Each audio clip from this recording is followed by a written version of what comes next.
So my job as a prevention specialist is to educate the community on various health topics. My other role at the council is to assist people in smoking cessation. And we've been doing that for quite some time, for many years. People come into our office, they ask for help in quitting. We either do it in individual or group fashion. And one thing that I constantly hear is, I need to quit. But what I don't hear is, I want to quit. And the want is usually not there because the motivation to quit is usually due to health-related issues or employment issues, such as smoke-free workplaces or spouses, husbands, wives, telling the other person that they need to quit, doctors demanding that the person quit. And so people come to us and they say, I need to quit. When I hear I need to quit, one of the first things I do is I assess them as far as what kind of smoker they are. Are they minimally dependent, moderately dependent, or heavily dependent? And there's a variety of questions that we ask to assess this. But the one question that I think is really important to ask the individual is, what do you like about smoking? And what we hear constantly is, it helps with stress. It improves my mood. It helps me focus. It's my go-to when I'm having a bad day, a bad hour, a bad minute. And so it becomes a coping mechanism. It becomes a low perceived level of harm coping mechanism. And this has traditionally been smoking. But now we have individuals coming into our office asking and telling us that they need to quit vaping. And we kind of saw this coming several years ago, but it really hasn't taken off until a couple years ago. So now we're seeing individuals coming into our office with no prior tobacco use who started vaping, formed a dependency, noticed how it's impacting their overall life or function or their ability to engage in things they once engaged in their life. It's affecting relationships, etc. And now they need to quit. And this is interesting because these vaping devices were originally designed to be utilized as a cessation aid, as something to help smokers quit. A step down. You go from something that's very harmful, profoundly harmful, to something that is marketed, and it may very well be less harmful, to nothing. And the idea is that smoking has nicotine, vaping has nicotine, nothing has no nicotine. And the end goal is no nicotine. And so what we're seeing now is something that was originally designed as a cessation aid is being utilized as an introductory aid. Because most of the people who are coming into our office who started vaping with no prior tobacco use are now dual users, to where they're using vaping devices when they're in situations such as high school or colleges where you can't vape on campus or smoke on campus. But once you're off of campus and you have that autonomy, you have that independence, then when you're with friends, you may be smoking a cigarette or a Black and Mild or something else. And so what we've seen designed to be a cessation aid is now an introductory aid. So when we look at whatever form, whether it's smoking or vaping or chewing or cigars, the sole constituent of reasons why people do this is to feel less stressed, to feel improved mood, and to feel the improved focus provided by these substances. But what all of these substances have in common is nicotine. So nicotine is the hook. It is the one drug that's in all of them in equal amounts, and it is the drug that solicits the improved mood, improves the focus, and helps reduce stress. So when we identify all of the good things about vaping or smoking, it kind of makes sense that we all like, well, hey, sign me up. Where do I sign? I mean, that improved mood. However, this improved mood, this reduced stress, and improved focus comes with a profound cost. And that's what I hope to cover today. So we're not going to be talking about all the different types of vapes and how to identify them and where to look for in your child's or your adult child's room, and that's stuff that you can get elsewhere. This evening is specifically talking about the concern from a public health angle on nicotine and young adolescents and young adults, as well as adults. So when we look at nicotine, because again, this is what is in all of the products, nicotine in itself has a very interesting way of improving our mood. We all are drug-seeking individuals. Each and every one of us wake up every morning and we want to feel better. And we engage in various things to feel better. Sometimes it's going for a run or going out in the driveway, shooting some hoops, or maybe going on the treadmill, maybe playing a musical instrument, having a conversation with a loved one or a friend.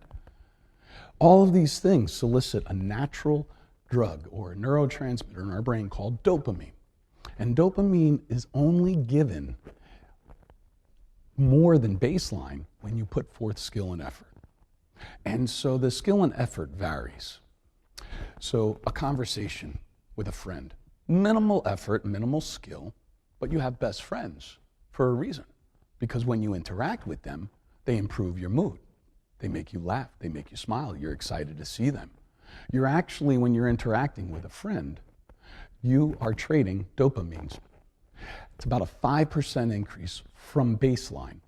We always have a baseline of dopamine flowing through our brain, this 3.5-pound organ, that kind of keeps us stable. A conversation raises it 5%. Skill and effort.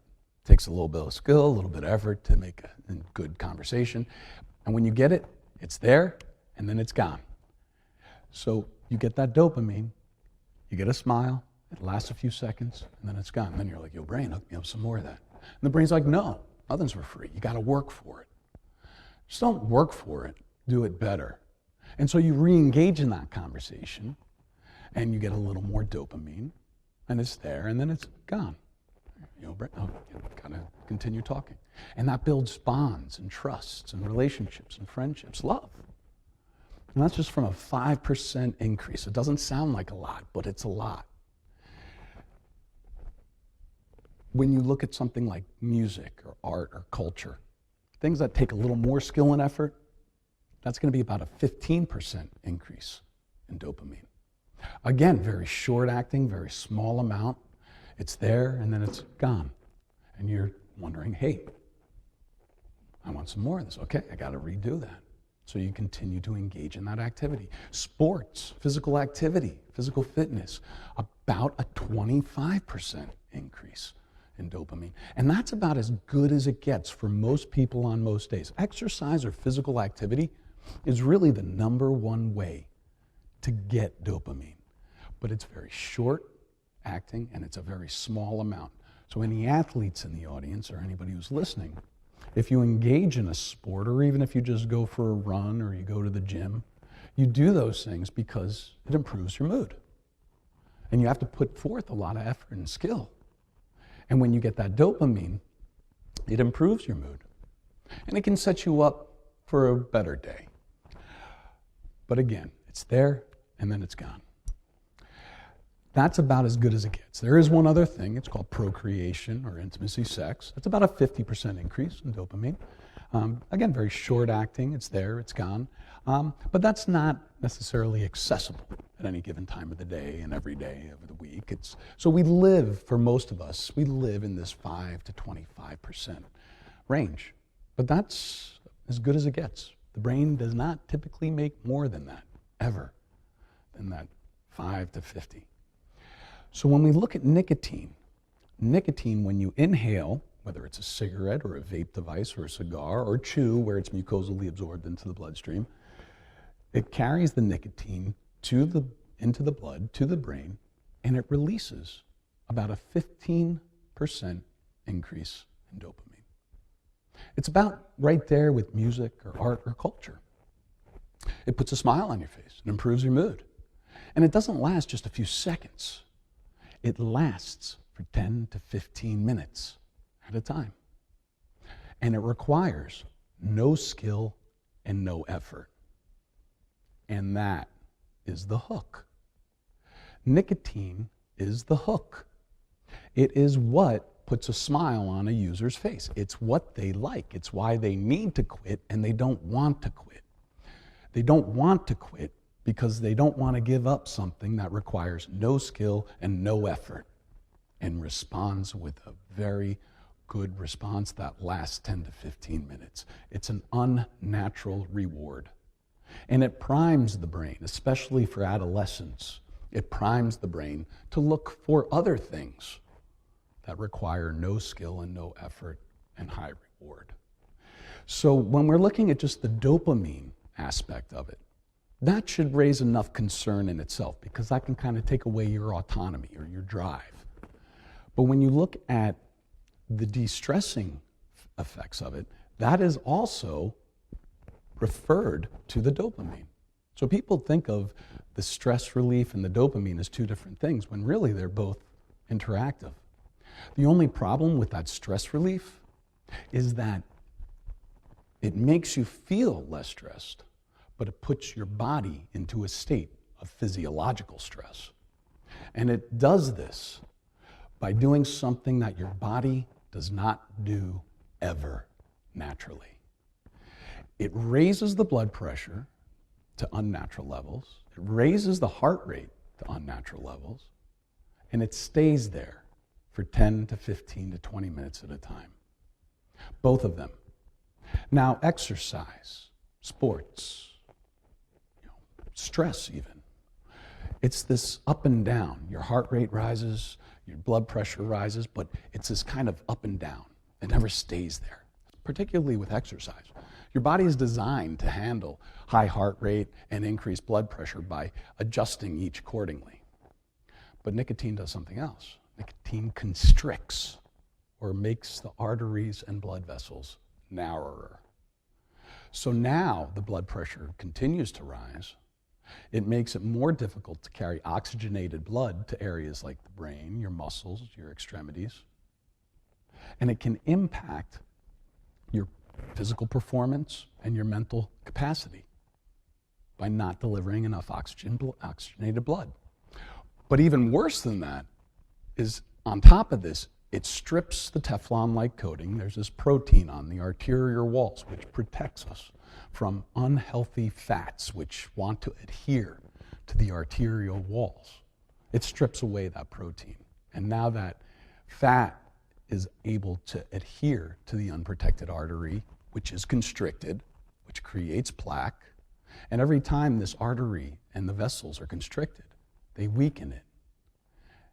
And you double the likelihood of stroke or coronary heart disease in your adult years. And this is off of data from the 80s and 90s of tobacco users. And the young people who are vaping right now are using nicotine at record levels. When I was in high school in the 80s, we had smoking sections in our high school. You could go out and smoke to the designated student smoking area and smoke with your teachers in Northeast Jersey. Most youth did not smoke more than a half a pack of cigarettes a day. That's a lot. It's brutally unhealthy. Most went on to increased use, and most ended up paying the cost of various health-related illnesses. But 10 cigarettes max a day. That was about the average. Young people now who are nicotine dependent, once they start using these vape devices, it's not uncommon for them to use a jewel pod or a pod from a pod system a day. And each pod has the equivalent of approximately 20 Class A cigarettes or a pack of cigarettes.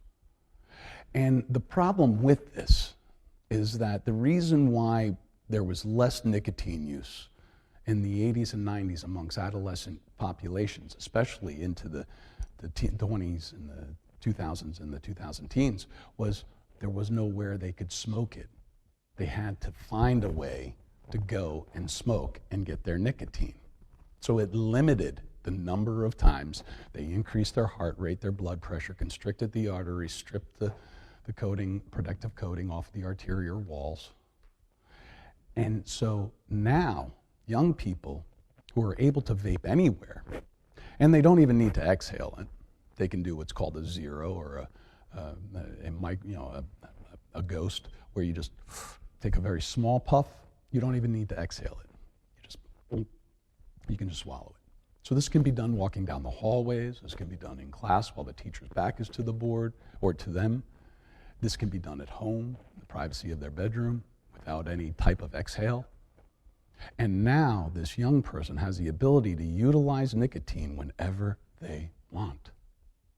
So the problem with that is whenever they experience stress or a decrease in mood, the brain, this 3.5-pound organ, remembers, oh, hey, nicotine improved my mood and it made me feel less stressed. I can use this anywhere. So now we're seeing record level of nicotine use. One of the things my organization, the Council of Southeast Pennsylvania, does is we provide some education groups to young people who have been found to violate the school policy on vaping or tobacco.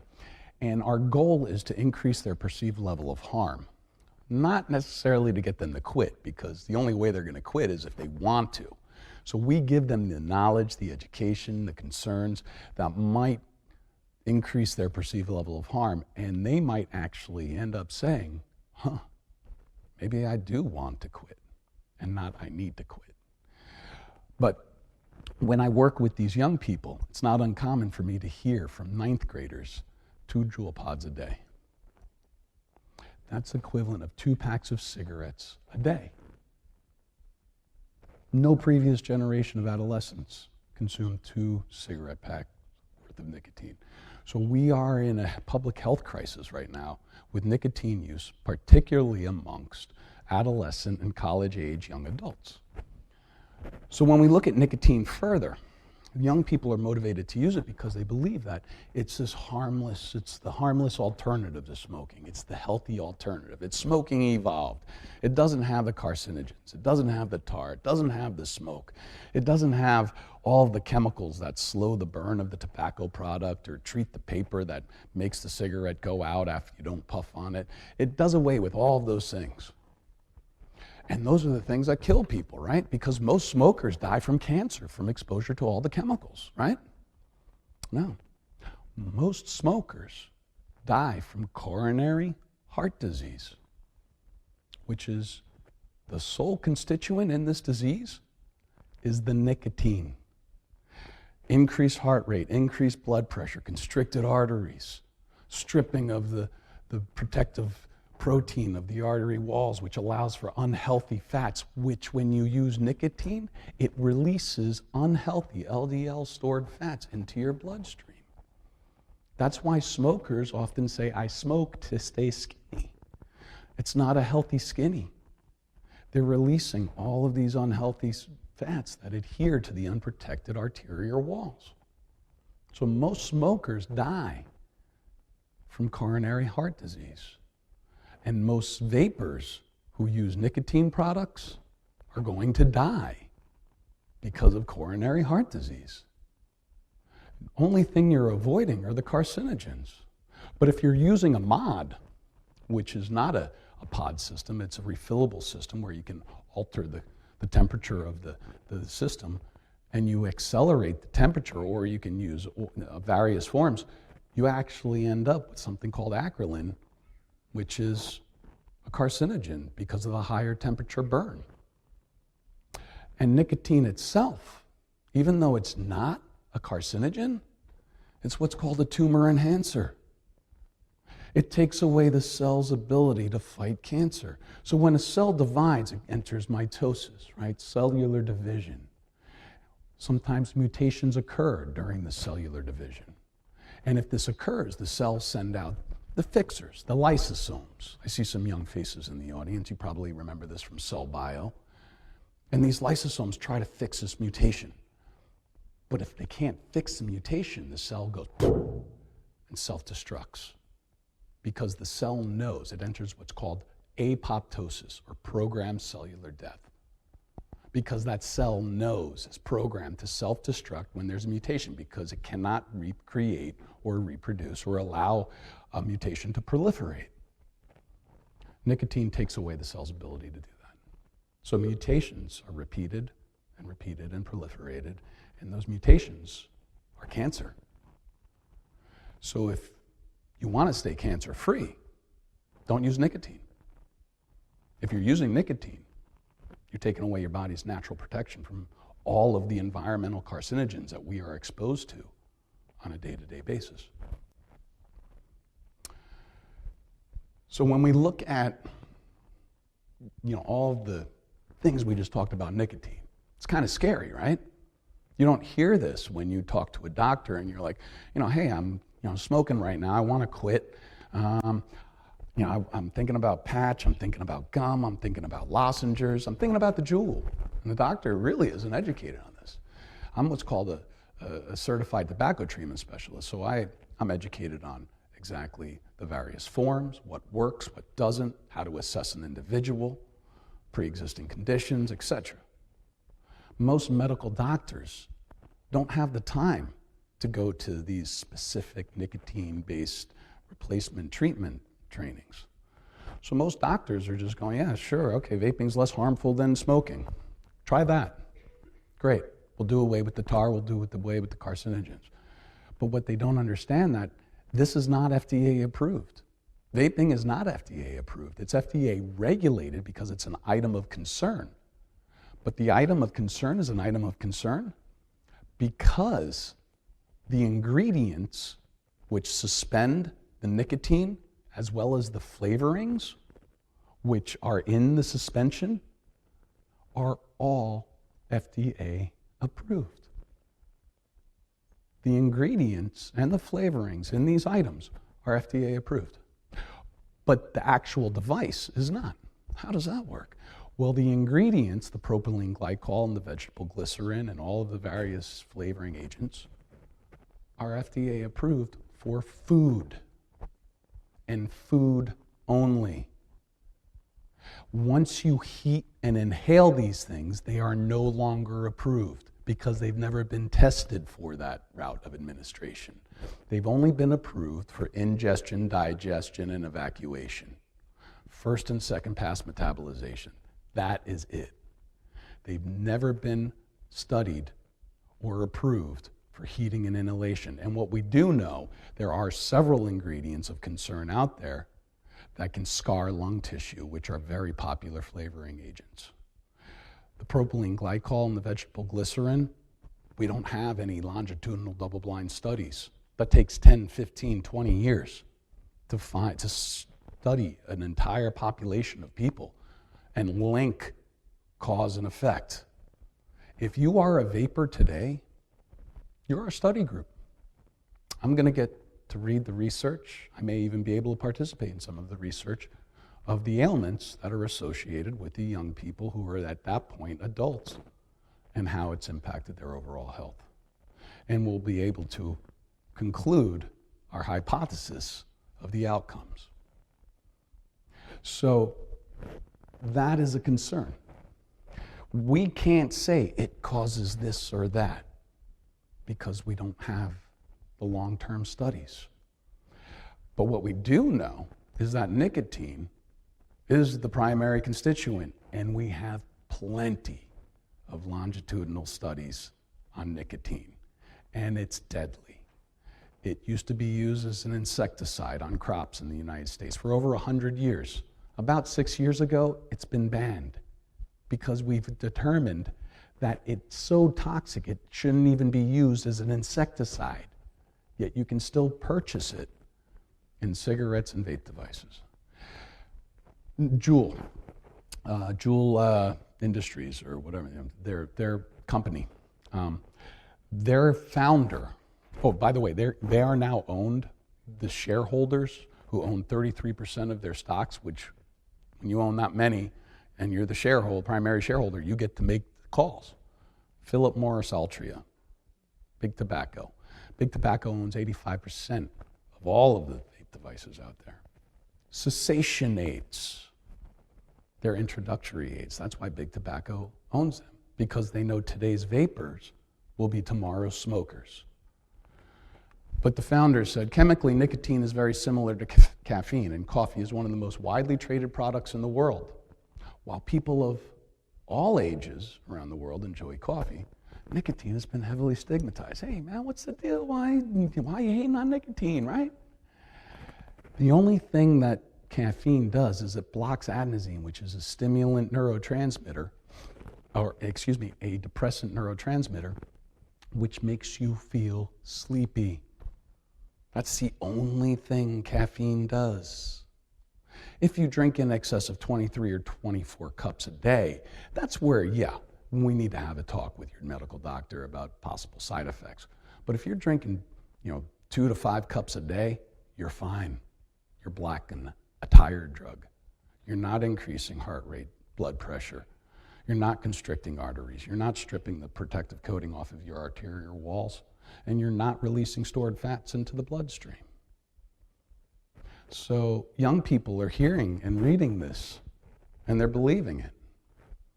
And these young people are going to be the very same people who are in 10, 15 years from now in the doctor's office discovering that they have coronary heart issues, coronary heart disease.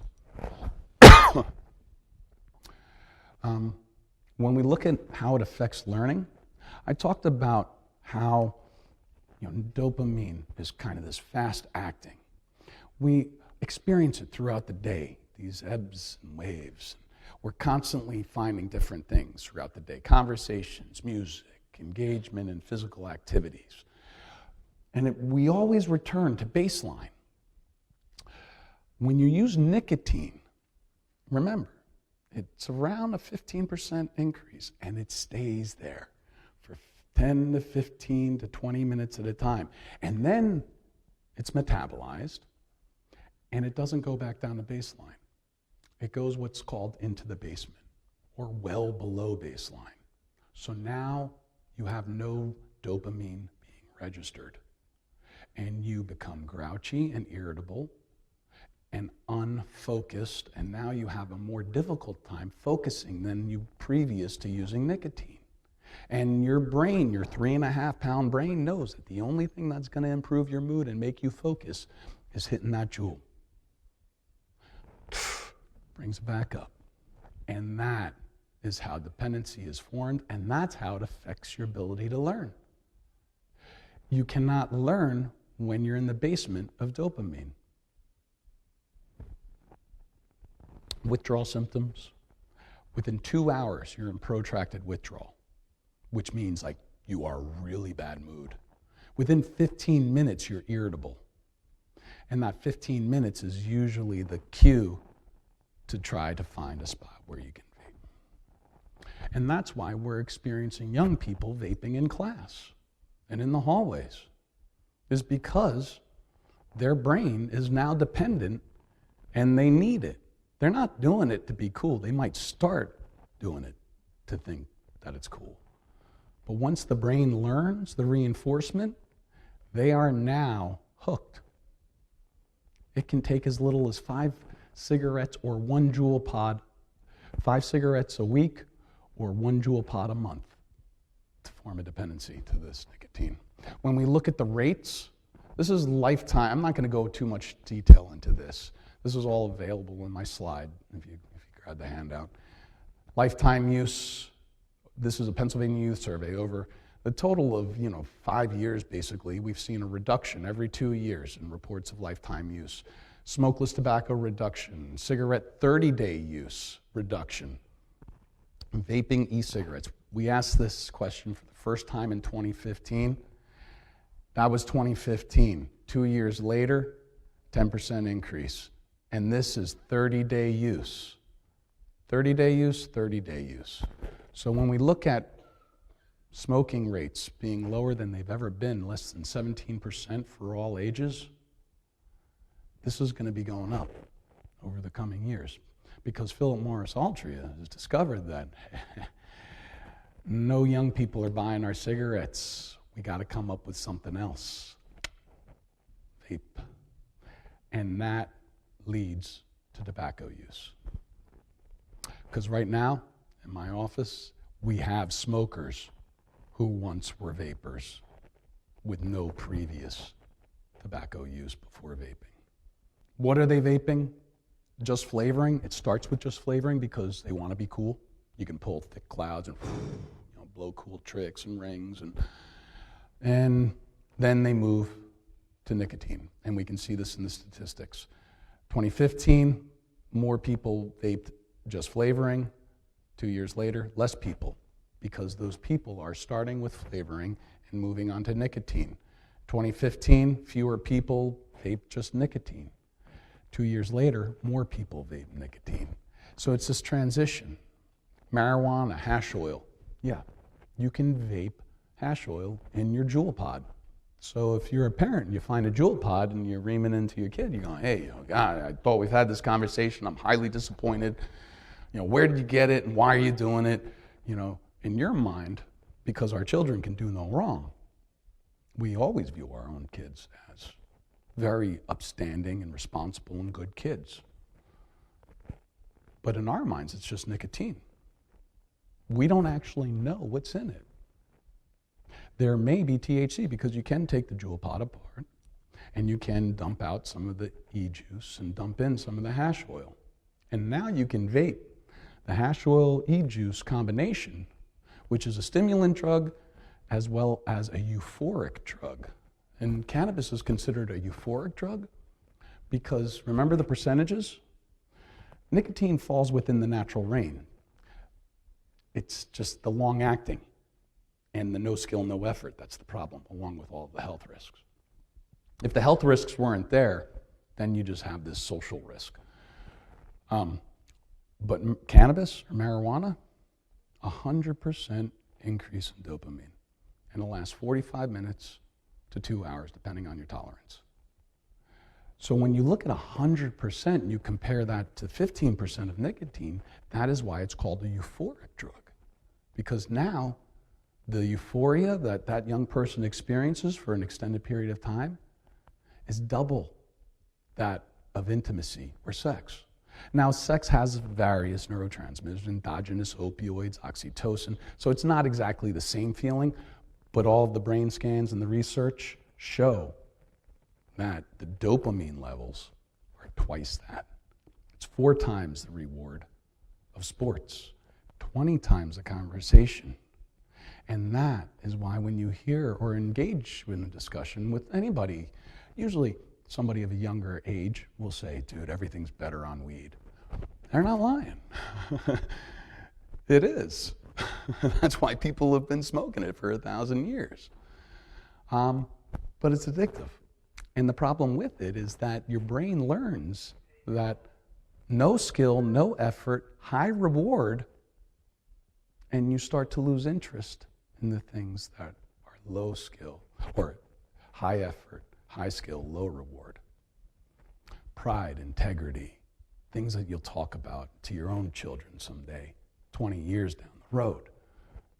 These are the things that live in high skill, high effort, low reward.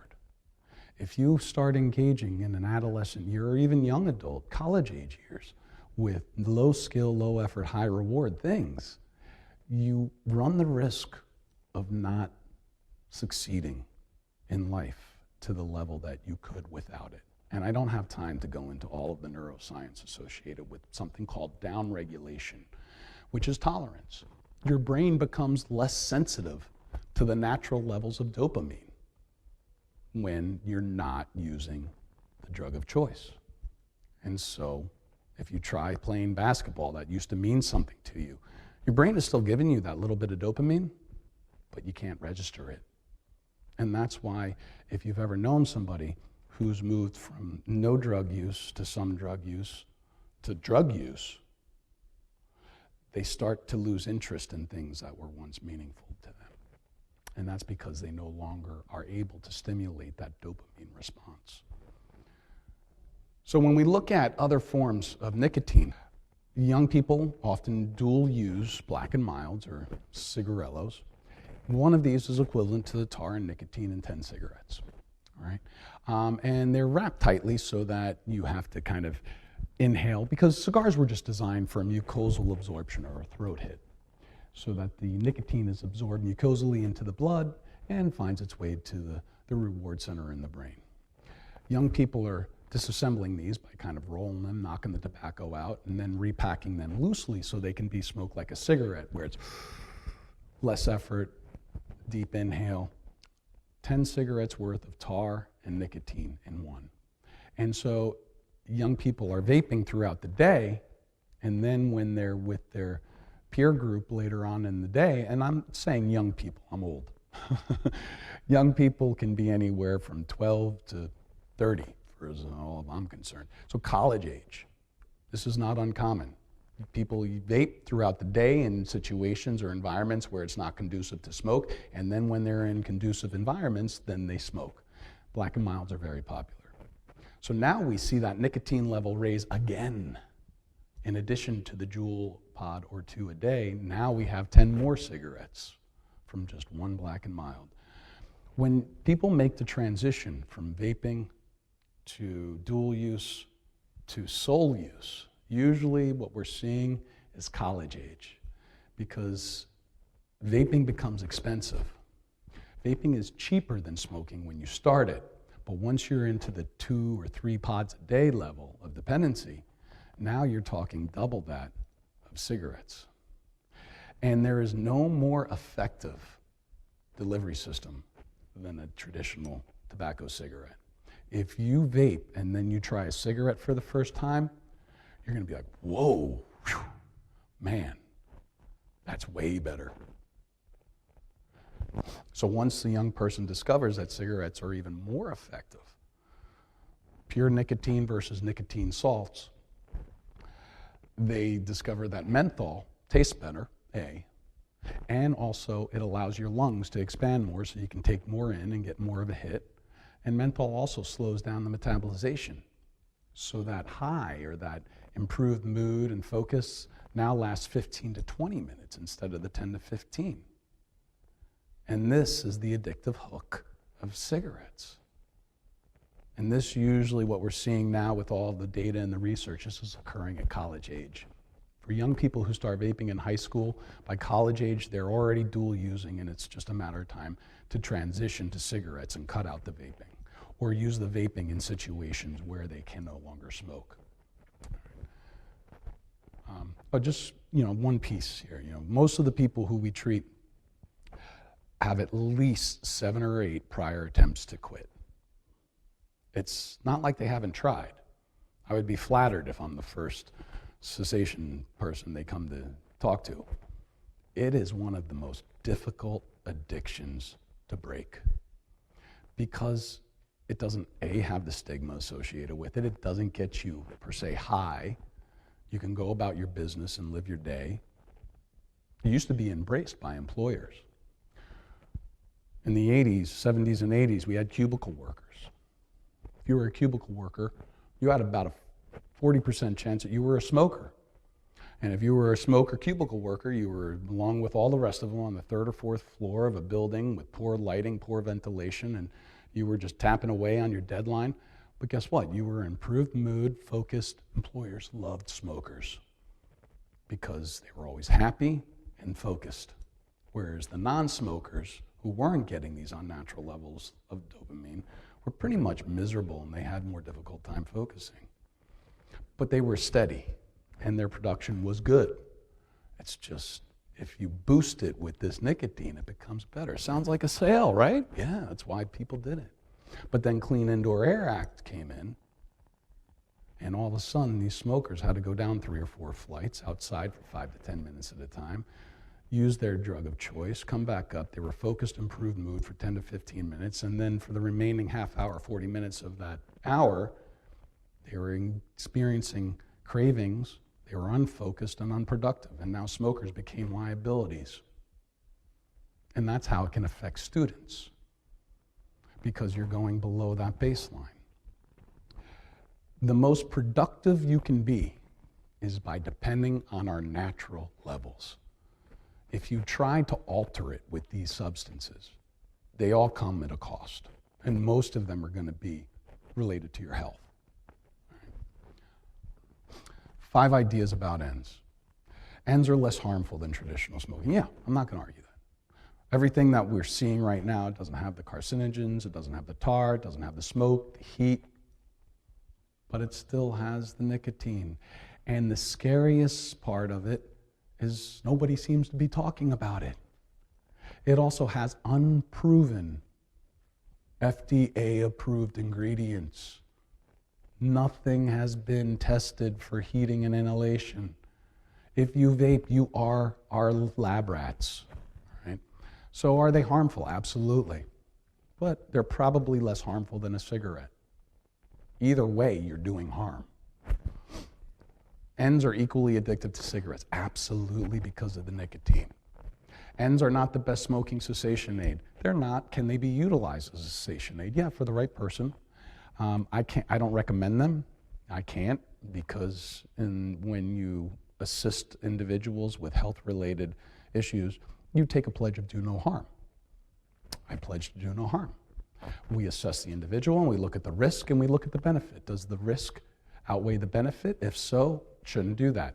If the benefit outweighs the risk, then you can do that. I can't assess it because we don't know the risk. We don't have the data. So I can't pledge to do no harm by recommending a vape device. Won't be able to do that for another 10 to 15 years. The only forms we recommend are either cold turkey, patch, lozenges, which are short-acting, or patches, which are long-acting. And guess what? Patch, gum, lozenges all have nicotine. All are dangerous. But the risk does not outweigh the benefit. We're using these things, these nicotine replacement treatments, for 3 to 4 months with the idea there'll be an end. No more nicotine. So that way, the risk or the benefit outweighs the risk. And we know exactly what's in these, and we have over 50 years of longitudinal studies on NRT products. They're not a I don't know. All right, so there are very helpful and safer ways to quit. Ends are getting a new generation hooked on nicotine, absolutely. Endorsements, celebrity endorsements, advertisements. I mean, we've got this guy, I think he's Steven Dorff, I think. He's a very handsome gentleman, like the perfect, he's just taken right out of the traditional cigarettes, Beach in the background, handsome guy, smile, pack of, cardiovascular disease. Come on, join me. We've got Scott Disick. I believe he's related to the Kardashians some way. And, nothing against the Kardashians. I mean, they're very nice. And good. But, here's this man, just found this new vape brand, Eon Smoke. They're unbelievable. They're completely compatible. The only reason he's doing that is because he's getting paid for every one of those he posts. And young people are like, dude, that's Disick, man. Should totally try that one. Here's a 40-year-old man doing something that's incredibly unhealthy, being a very unhealthy role model. So this is why it's so popular. Nothing different than the previous generations of cigarettes, right? You think we would have learned our lesson. We don't. It's all good. That's why we have cessation specialists. I guess that's why I have a job. When they first came out, they were marketed as cessation tools. And what you see here is steam, aspiration. This was taken out of a Men's Health magazine from about 2009. Steam, aspiration, because that's what it is. It isn't vapor. It's actually steam or aerosol, particulate matter suspended in a water molecule. And these particulate matters are the unproven FDA flavorings and suspension fluids. As well, when this coil, no matter what the device, heats up and comes into contact with the liquid, it super shrinks. It cools rapidly when it comes into contact with the fluid, at which point it sloughs off microscopic sized particles of tin, lead, manganese, and some of the lesser quality coils, which end up the particulate matter in the steam, which then embed into your lung tissue. So unfortunately, young people are like, dude, I'm totally gonna vape because it's not like it's smoking. It's not gonna hurt my lungs for football or hockey or lacrosse or singing or whatever. But what they don't realize is they are doing profound damage to their lung tissue. The only thing that should be going into your lungs is air and oxygen.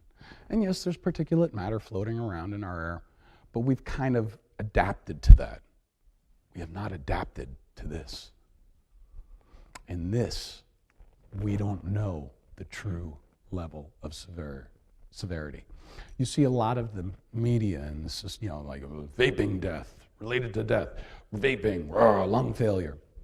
Yeah, these are concerns, but unfortunately, that's might be doing more harm than good, because we don't know exactly, is it the THC products, the black market hash oil products, or is it the vape device products? We do know that your lung tissue is essentially raw flesh, and it comes into contact with various things. It can be chronically inflamed or acutely inflamed, and if then inflammation continues, you can do damage, and you can cease the function of your lungs based on this. It's not rocket science. So it's not vapor, it's steam or aerosol, and it contains lots and lots of different things that should not be coming into contact with your lung tissue. This is kind of a controlled version. This is one that you can turn the heat up, and these are the ones that you can get higher levels of nicotine delivered, and these are potentially more hazardous.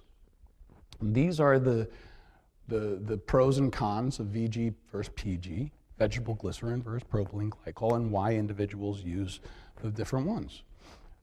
Both of them have never been FDA approved for heating and inhalation.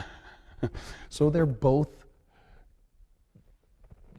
products of concern, right? And we're not going to know the true damage for some time.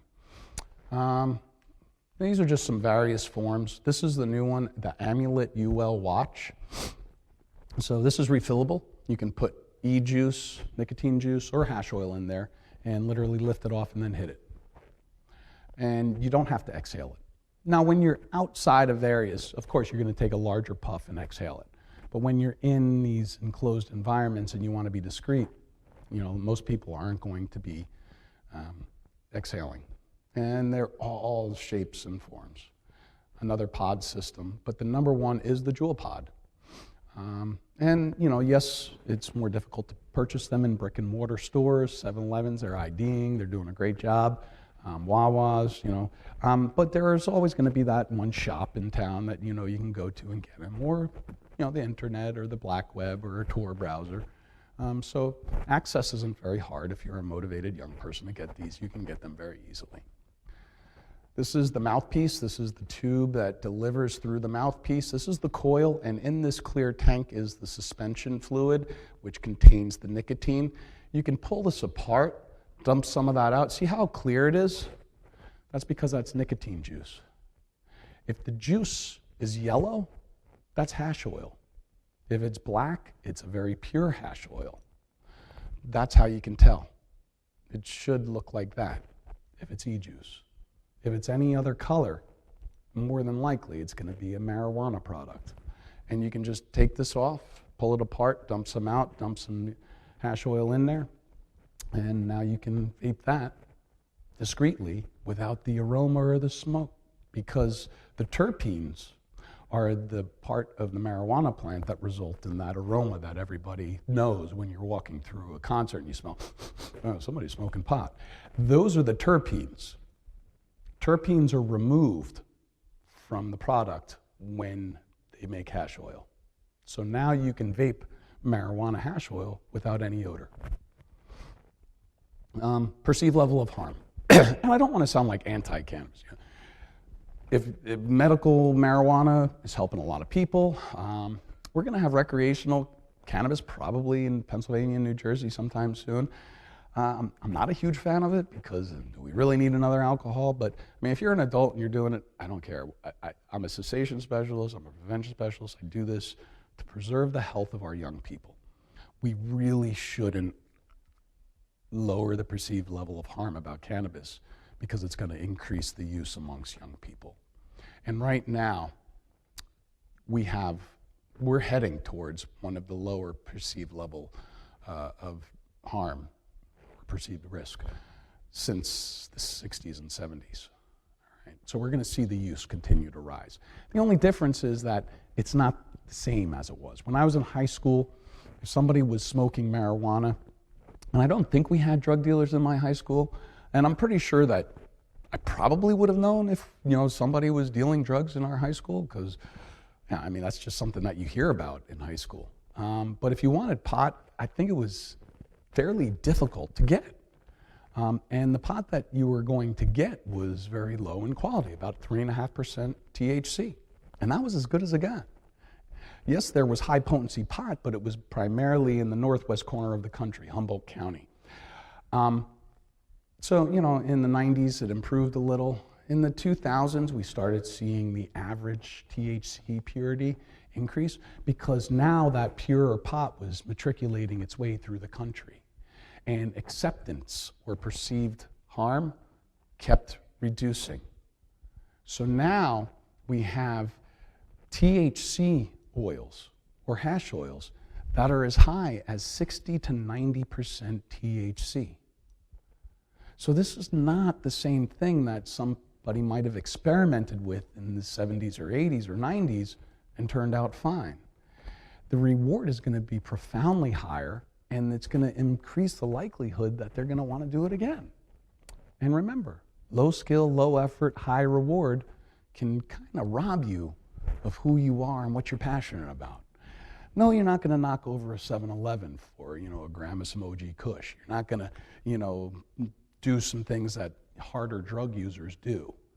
But it still takes away from you who you are, what you're passionate about, and it can change your drive in life. And that's my concern as a father and a community member. We do need to have the conversation. All right, so this is going to be legal in this form or that form. Let's talk about some of the health risks. Let's talk about epigenetic risks and the fact that if you use cannabis, you double the likelihood for young males for testicular cancer. Let's talk about various health risks associated with some of today's, low perceived level of harm stuff. I'm not talking about like banning. I'm just saying, be real. Health. I see some young faces here. I want you guys to grow up as healthy as possible, man. It'd be great if your generation would not need the level of medical care that my generation needs. Because, man, we messed it up. We did it all wrong, my generation. We didn't learn.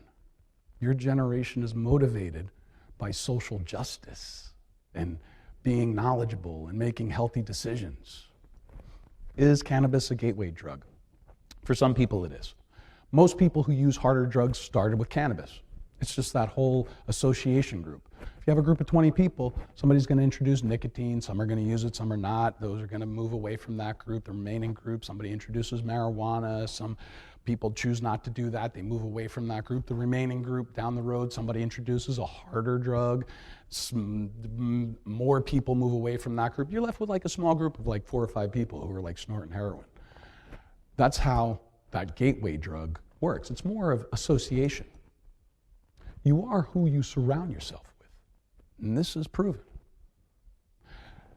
So, if you smoke weed, will you end up shooting dope? Can't say that. But if you hang around with people who move from one drug to the other, chances are you're going to do what they do. So, what is hash oil? Well, first of all, in Pennsylvania, we have medicinal marijuana, which is great. People can benefit from this. My public health concern with this is that in PA, we have something called BHO, or butane hash oil product, in dispensaries. Several other states that have medicinal dispensaries have banned BHO, or butane hash oil, because the way that you get butane hash oil is you strip the THC and the CBDs off of the plant using lighter fluid, butane. And the residual ingredients are, those butane residuals are left in the product no matter how much, what they call in the industry, they purge it. You can never get it all out. And butane is a neurotoxin. So that's why it's banned in Colorado and Oregon and other states that have medicinal marijuana. In PA, we have butane hash oil in our medicinal clinics. Hopefully that's something the Secretary of Health will have a discussion with her team about. Should we really be providing neurotoxins in our, in our medicine. But right now, it's not a perfect system. If a young person is vaping hash oil in Bucks County or Southeast Pennsylvania, they have an 87% likelihood that it's a butane hash oil product, a neurotoxin. Again, no study on chronic use of neurotoxin exposure for young people. This is just some lung injury cases. Most of them have been linked to black market. And when I say black market, it's not that black. It's not like, ooh, this can be like purchased in like recreational stores in legal states. They're just unproven ingredients. Vitamin E acetate is the item of concern, which thickens the hash oil product.